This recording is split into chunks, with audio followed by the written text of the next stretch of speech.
వైసీపీలో ఓడిపోవాలి, ఓడిపోయే అవకాశాలు ఎక్కువ ఉన్నాయనుకునే 10 మంది గురించి ఈ వీడియో. టీడీపీలో కూడా ఓడిపోయే గ్యారంటీ ఉందనుకున్న 10 మంది గురించి ఇంకో వీడియో చేద్దాం. ఇప్పుడేమీ మీరు కంగారు పడిపోక్కర్లా.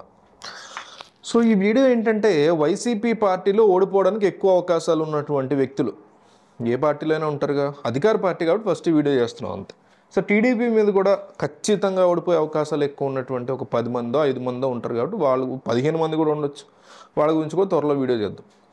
సో ఫస్ట్ ఆఫ్ ఆల్ అందరూ అనుకుంటున్నటువంటి అనాలిసిస్లో రోజా ఓడిపోయే అవకాశాలు ఎక్కువ కనబడుతున్నాయి. ఆవిడ టూరిజం మినిస్టర్గా, స్పోర్ట్స్ మినిస్టర్గా ఉన్నారు. ఆమె ఎటువంటి అంశాలు ఈ స్పోర్ట్స్ మినిస్ట్రీకి చేశారు అంటే ఇప్పటివరకు సమాధానం చాలా తక్కువగా వినిపిస్తుంది. అయితే ఆవిడ ఓడిపోవడానికి ఇంతకంటే కూడా ఎక్కువ కారణం ఆవిడ యొక్క మాట తీరు. ఇష్టం వచ్చినట్టు మాట్లాడడం, ప్రత్యర్థుల గురించి పవన్ కళ్యాణ్ అనండి, చంద్రబాబు అనండి, ఈ రకమైనటువంటి నోటి దురుసు అనేది ఆమె ఓడిపోవడానికి వన్ ఆఫ్ ద బిగ్గెస్ట్ ఫ్యాక్టర్గా కనబడుతుంది. దాని తర్వాత ఫ్యాక్టర్ ఇందాక చెప్పినట్టు స్పోర్ట్స్ మినిస్టర్గా లేకపోతే టూరిజం మినిస్టర్గా ఆమె ఏమీ చేయలేదు అనేటువంటి మాట ఒకటి ప్రజల్లోకి బాగా వెళ్ళిపోయింది.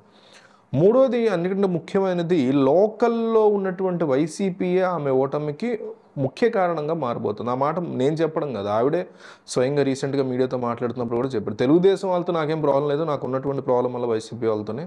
వీళ్ళు ఒక పక్క జగన్మోహన్ రెడ్డిని ఎయిర్పోర్ట్లో కలుస్తున్నారు, వెనక నన్ను వెన్నుపోటు పొడుస్తున్నారు. నిజానికి పెద్దిరెడ్డి రామచంద్రారెడ్డితో ఆమెకి రకరకాల విభేదాలు ఉన్నాయి ఈ నియోజకవర్గ పరంగా. అందుకని ఆమెకి టికెట్ కూడా రాకుండా అడ్డుకున్నారు ఆ వర్గం అంటూ వార్తలు అయితే వినిపించాయి. మనకి ఎటువంటి అఫీషియల్ కన్ఫర్మేషన్ లేకపోయినా ఆయన పేరు కూడా ఈవిడ ఎప్పుడు ఎత్తలేదు. బట్ నగరి ప్రాంత వర్గాలకానండి, చిత్తూరు ప్రాంత ప్రజలకు తెలుసు ఈ విషయం. సో ఈ రకాల కారణాల వల్ల మీకు ప్రత్యర్థి ఓడించాలనుకుంటాడు, అట్లాగైనా మిమ్మల్ని సొంత వ్యక్తిలో మిమ్మల్ని ఓడించాలనుకుంటే ఓడిపోయే అవకాశాలు ఎక్కువ ఉంటాయి కదా. సో అందువల్ల ఈమె డెఫినెట్లీ ఓడిపోతున్నారు. ఓడిపోయే లిస్టులో ఫస్ట్ పేరు ఆవిడదే ఉంటుంది అనేటువంటి మాటలు, వ్యాఖ్యలు అనండి, ఇవన్నీ మనకి ఎక్కువగా వినిపించేటువంటి పరిస్థితి. రెండో పేరు వల్లభనేని వంశీ పేరు వినిపిస్తుంది. సో గన్నవరం నియోజకవర్గంలో వల్లభనేని వంశీ ఏ రకమైనటువంటి అభివృద్ధి చేశారు చేయలేదనే దానికంటే ప్రజల మనసుల్లో చంద్రబాబు యొక్క భార్యని భువనేశ్వర్ని తిట్టారు అనే మాట ఆయన పట్ల ఎక్కువగా ఈ మధ్యకాలంలో వినిపించేటువంటి సిచ్యువేషన్. ఆ తర్వాత కూడా ఆయన కాస్త పశ్చాత్తాపడుతున్నట్టు మాట్లాడినా కూడా అది జనాల్లోకి వెళ్ళదు. మన దరిద్రం ఏంటంటే వల్లభనేని వంశీ అని కాదు, ఎవరైనా ఎప్పుడైతే పశ్చాత్తాపం చూపిస్తామో అది పెద్దగా వెళ్ళదు. ఫస్ట్ రియాక్షనే మనం చాలా జాగ్రత్తగా రియాక్ట్ అవ్వాలి. ఆ రియాక్షన్ అయింది చాలా రాంగ్గా వెళ్ళింది ప్రజల్లోకి. చాలా తీవ్రమైనటువంటి వ్యాఖ్యలు చేశారు ఆయన. ఆమె గురించి మనం మళ్ళీ ప్రస్తావించకూడదు. సో ఆయనే పశ్చాత్తాపడుతున్నప్పుడు మనం ప్రస్తావించకూడదు. బట్ చేతులు ఆల్రెడీ కాలిపోయే, డ్యామేజ్ ఆల్రెడీ జరిగిపోయింది ఆయనకి.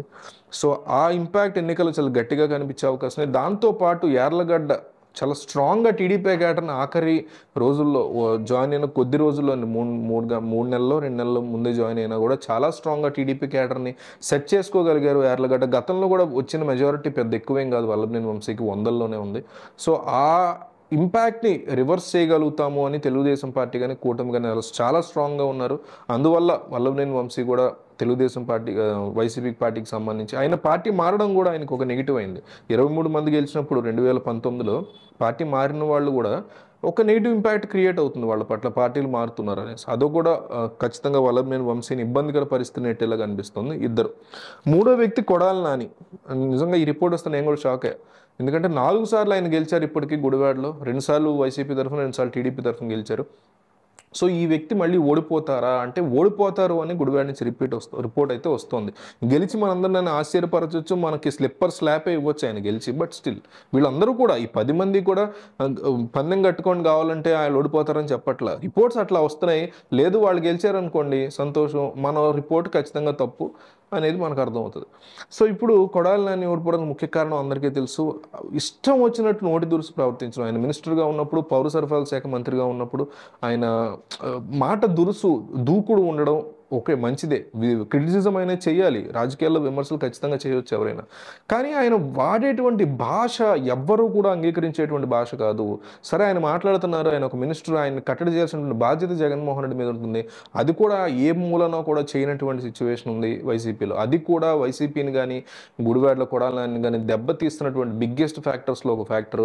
గుడివాడలోని లోకల్ పీపులే దీన్ని చాలా సీరియస్గా తీసుకున్నారు. ఎందుకంటే మీరు గుడివాడ నుంచి కైక్లూరు వెళ్ళే రోడ్డు ఎప్పుడైనా చూస్తే, మీరు ఇటు హనుమాన్ జంక్షన్ నుంచి గుడివాడ వెళ్తే ఊరు ఎంటర్ అయిన తర్వాత లెఫ్ట్ తిరిగితే బైపాస్ రోడ్డు, అక్కడి నుంచి వెళ్ళి కొంచెం రైట్ తిరిగితే స్కైక్లూరు రోడ్డు, ఊళ్ళోకి వెళ్ళకుండా వెళ్ళొచ్చు. ఈ వెళ్ళే రోడ్డు అంటే బైపాస్ రోడ్డు, చిన్న సైజు బైపాస్ రోడ్డు, అది కంప్లీట్ బైపాస్ కాదు. అధ్వానంగా ఉంటుంది ఆ రోడ్డు. ఊళ్ళో రోడ్లు కూడా అంతే అధ్వానంగా ఉంటాయి. వాటి గురించి ఏ రోజు మాట్లాడకుండా చంద్రబాబు నాయుడు అని ఇంకొకటని వాళ్ళ బూతులు తిట్టడం, పవన్ కళ్యాణ్ అసలు అవసరం లేనండి పెంట ఇవన్నీ కూడా. ఎవరు చేసినా కొడాలి నాని ఎవరి మీద కక్ష లేదు. ఇది ఎవరు చేసినా రేపు టీడీపీ ఒకళ్ళు గెలిచి వాళ్ళు అయితే వాళ్ళు చేసినా వాళ్ళు ఎంతకంటే ఎక్కువే మనం క్రిటిసైజ్ చేయాలి, క్వశ్చనే లేదు దాంట్లో. సో ఈ రకమైనటువంటి మెంటాలిటీ వల్ల ఆయన అక్కడ ఓడిపోయేటువంటి సిచ్యువేషన్స్ ఉన్నాయని, శాండ్ మాఫియా ఆరోపణలు కూడా ఆయన మీద ఎక్కువగా ఉండటం వల్ల ఓడిపోతున్నారని తెలుస్తుంది, రిపోర్ట్స్ వస్తున్నాయి. సో నాలుగో వ్యక్తి విడుదల రజని, ఆమె ఖచ్చితంగా ఓడిపోతారు చిలకలూరుపేటలో ఉంటే. చిలకలూరుపేటలోని వైసీపీ శ్రేణులే ఆమెను ఓడిస్తాయంటూ జగన్మోహన్ రెడ్డికి రిపోర్ట్ రావడంతో గుంటూరు వెస్ట్లో పెట్టారు. అయితే ఆమె అక్కడికి వెళ్ళినా కూడా తన తీరు మార్చుకోలేదని, అందరినీ కలుపుకుపోకుండా ఆమె ఒంటరిగా ఆమె ప్రయాణం చేయడం మీద ఎక్కువ ఇంట్రెస్ట్ పెడుతున్నారని, అందువల్లే ఆమెకి రాజకీయంగా ఒక రకమైనటువంటి దెబ్బ తగిలే పరిస్థితి ఉందని, అందువల్ల ఆమె ఇక్కడ ఓడిపోబోతున్నారని లోకల్ లీడర్స్ ఆమె పట్ల, ఆమె దురుసుగా మాట్లాడడం, దూకుడుగా మాట్లాడడం, అంటే భాష తప్పుగా మాట్లాడడం ఎప్పుడు లేదు, కరెక్ట్గానే మాట్లాడారు. అట్లాగే హెల్త్ మినిస్టర్గా ఉన్నప్పుడు కూడా బాగానే ఇంప్రెసివ్గానే ఆమె పనిచేశారు. ఫస్ట్ కూడా ఆళ్ళ నాని ఉన్నారు హెల్త్ మినిస్టర్, తర్వాత ఈమె హెల్త్ మినిస్టర్ చేశారు. కాస్త ఇంప్రెసివ్గానే ఆమె పనిచేసినట్టు, అంటే పెద్ద పెద్ద రిఫార్మ్స్ తీసుకురాకపోయినా ఎంతో కొంత ఆమె బాగానే పనిచేశారు. ఆరోగ్యశ్రీ విషయంలో నేను పేరు ఉన్నా కూడా సడన్గా ఒక కొత్త వ్యక్తిని తీసుకొచ్చి గుంటూరు వెస్ట్లో పెట్టేసరికి ప్రజలు యాక్సెప్ట్ చేయలేకపోతున్నారు ఆమెని అనేటువంటి మాటలు ఎక్కువగా వినిపిస్తున్నాయి. ఎంతమంది 1 2 3 4 అయ్యారు. 5వ వ్యక్తి అనిల్ కుమార్ యాదవ్. నెల్లూరులో గెలిచే అవకాశాలు తక్కువ ఉన్నాయని చెప్పి పట్టుకొచ్చి నరసరావుపేట ఎంపీగా పెట్టారు. నరసరావుపేటపైకి ఎంపీ అంటే అనిల్ కుమార్ యాదవ్కి అట్లాగే కొడాలి నానికి ఇద్దరికి కూడా ఈ రకమైనటువంటి భాష కానీ మాట దూకుడు కానీ ఈ రెండు వాళ్ళకి ఖచ్చితంగా నెగిటివ్ అయ్యే పరిస్థితి ఉంది. అదే జరిగిందని అనిపిస్తుంది. ఆయనకి కూడా ఇదే నెగిటివ్గా పరిస్థితుంది. ఫర్ ఎగ్జాంపుల్ ఇప్పుడు అనిల్ కుమార్ యాదవ్ ఫుల్ దూకుడుగా మాట్లాడే వ్యక్తి, కానీ అపోజిషన్లో ఎవరున్నారు? వైసీపీలోంచి వెళ్ళినటువంటి లావు శ్రీకృష్ణదేవరాయలు ఉన్నారు. ఆయన చాలా సాఫ్ట్ మనిషి, చాలా హుందాగా మాట్లాడతాడు. సో వెనకాల ఏం చేస్తారో మనకు తెలియదు, బట్ పైకి భాష మాట్లాడుతున్నాం, వెనకాల ఏమన్నా దొరికితే వాడి గురించి మాట్లాడుతుంది, వేరే విషయం. సో అనిల్ కుమార్ యాదవ్ గట్టిగా ఆయన మాట అంటే ఈయనకే మళ్ళీ రివర్స్ అవుద్ది అని ఈయనేమో అనలేక సైలెంట్గా ఉండిపోయాడు ఎలక్షన్లో. సో ఈ ఆవేశాన్ని చూపించే అవకాశం ఆయనకి లేదు, లాజికల్గా అవతల వ్యక్తిని పట్టుకునే అవకాశం లేదు. పైగా అతను ఇదే పార్టీలోంచి వెళ్ళాడు, ఏదైనా తప్పులు చూపిస్తే ఇదిగో మీ పార్టీ చూస్తూ ఊరుకుందా ఇన్నాళ్ళు అంటారు. సో ఒక కార్నర్డ్ అయిపోయాడు ఈయన. అనిల్ కుమార్ యాదవ్ పరిస్థితి కార్నర్డ్గా అయిపోయింది పాపం. సో అందువల్ల ఆయన కూడా ఎక్కడ ఎదిరించడం లేకపోతే ఇంకోటి చేయడం అనే అవకాశాలు, ఛాన్సెస్ ఎక్కడ లేకుండా పోయిన సిచ్యువేషన్ అనిల్ కుమార్ యాదవ్ ఉండటం వల్ల ఆయన కూడా ఓడిపోయేటువంటి సిచ్యువేషన్స్ వచ్చాయని అందరూ అనుకుంటున్నారు. లావు శ్రీకృష్ణదేవరాయలు నిజానికి గుడ్ చాయిస్ వైసీపీకి, మరి ఆయన వదులుకున్నారు వీళ్ళు టికెట్ ఇవ్వకుండా. సో వేరే ప్లేస్కి వెళ్ళమంటే ఆయన వెళ్ళాలి యాక్చువల్లీ. సో ఇంకొక వ్యక్తి మనం 6వ వ్యక్తి తమ్మినేని సీతారాం. ఈయన కూడా చంద్రబాబు నాయుడు మీద రకరకాల వ్యాఖ్యలు చేశారు. ఒక రాష్ట్రానికి అసెంబ్లీ ముఖ్యమైనది, అందులో స్పీకర్ అందరికంటే ముఖ్యమైన వ్యక్తి, ఇంపార్షియల్గా ఉండాలి, ఎవరి పట్ల బయాస్డ్ ఉండకూడదు, కానీ పూర్తిగా పక్షపాతం చూపించినటువంటి వ్యక్తిగా తమ్మినేని సీతారాం పేరుకి ఎక్కుతారు. గతంలో ఉన్నటువంటి స్పీకర్లు కూడా అట్లాగే ఉన్నారు, అట్లా ఎవరు చేసినా సరే తప్పే. సో ఆయన చూపించినటువంటి ఆ పక్షపాతం కానీ, చంద్రబాబు నాయుడు పక్కన గన్మెన్ లేకపోతే ఎక్కువసేపు మేము ఆయన ఉంచము అన్నట్టుగా ఆయన చేసినటువంటి ఇండైరెక్ట్ వ్యాఖ్యలు కానీ, ఇవన్నీ కూడా తమ్మినేని సీతారాంని ఇబ్బందికర పరిస్థితుల్లో నెడుతున్నట్టుగా తెలుస్తుంది. తెలుగుదేశం పార్టీ నుంచే వచ్చి మళ్ళీ తన గత పార్టీ అధినేతని ఇట్లా మాట్లాడడం కూడా ఆయనకి నెగిటివ్ అవుతుంది. అట్లాగే వేమిరెడ్డి వర్సెస్ నెల్లూరులో విజయసాయిరెడ్డిగా మారినటువంటి పరిస్థితుల్లో ఖచ్చితంగా వేమిరెడ్డి గెలుపు సాధ్యమవుతుందని, అందువల్ల విజయసాయిరెడ్డి ఓటమి అక్కడ తథ్యమవుతుందని కూడా మాటలు వినిపిస్తున్నాయి. అట్లాగే ఆయన మాట్లాడిన మాటలు గత 2 ఏళ్ళు పర్వాలేదు, అంతకుముందు ట్విట్టర్లో చాలా బ్యాడ్ లాంగ్వేజ్ అయిన వాడు ఎవరు, అది కూడా ఆయనకి నెగిటివ్ అవుతుంది అంటున్నారు. అంబటి రాంబాబు, ఈయన టాపిక్ని డైవర్ట్ చేయడంలో సిద్ధహస్తుడు, చాలా మంచి మాట తీరు ఉన్నటువంటి వ్యక్తి.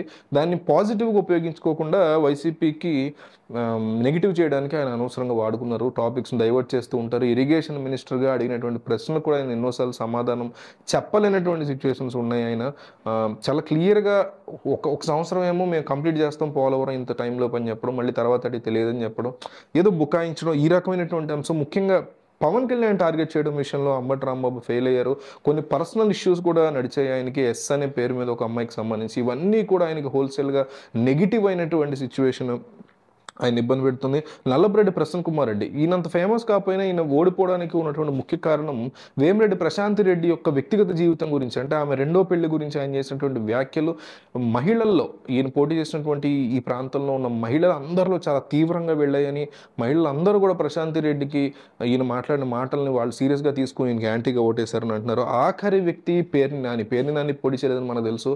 సో పేర్ని నాని యొక్క కొడుకు పేర్ని కిట్టు పోటీ చేశారు. ఆయనకి ఎక్స్పీరియన్స్ అనేది అసలు అసలు రాజకీయాల్లో లేకపోవడం, ఆయన పట్ల లోకల్గా రకరకాల ఎలిగేషన్స్ ఉండడం, అట్లాగే అన్నిటిని మించి పవన్ కళ్యాణ్ని పేర్ని నాని తీవ్రంగా టార్గెట్ చేయడం. గత 5 ఏళ్లలో పవన్ కళ్యాణ్ ఏదన్నా అంటే చాలు వెంటనే ఈయన ప్రెస్ మీట్ పెడతాడు. అట్లా కాకుండా ఆయన మంత్రిగా పనిచేశారు. ఆ మంత్రిత్వ శాఖకి సంబంధించి ఏ రోజు అంత యాక్టివ్గా ఆయన ప్రెస్ మీట్ పెట్టలేదు, ఏ రోజు ఇది చేయలేదు. సినిమా ఇండస్ట్రీని కూడా ఆపినటువంటి అపవాదుని ఆయన మూట కట్టుకోవాల్సి వచ్చింది. నిజానికి ఆపింది జగన్మోహన్ రెడ్డి అయి ఉండొచ్చు, బట్ వెనకుండి వీళ్ళే మనకు తెర మీద కనిపిస్తారు కాబట్టి వెనకుండి చెప్పిన జగన్ మనకు కనిపించరు.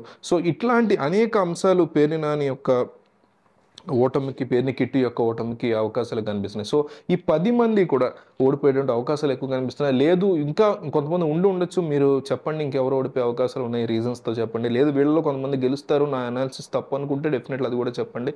టీడీపీలో కూడా ఒక 10 మంది లేదా 5 లేదా 15 మంది ఓడిపోవడం గ్యారంటీ అనుకున్న వాళ్ళ గురించి కూడా ఒక వీడియో చేద్దాం. ఇది ఎటువంటి బయాస్డ్ కాదు. సో ఒకే వీడియోలో 20 మంది 30 మంది గురించి మాట్లాడడం ఎందుకని సపరేట్గా ఒక్కొక్క పార్టీలో ఓడిపోయే వాళ్ళ గురించి, వైసీపీలో గ్యారంటీ గెలిచే వాళ్ళ గురించి ఒక వీడియో చేద్దాం. సో మీకున్నటువంటి అవగాహన కామెంట్ చేయండి.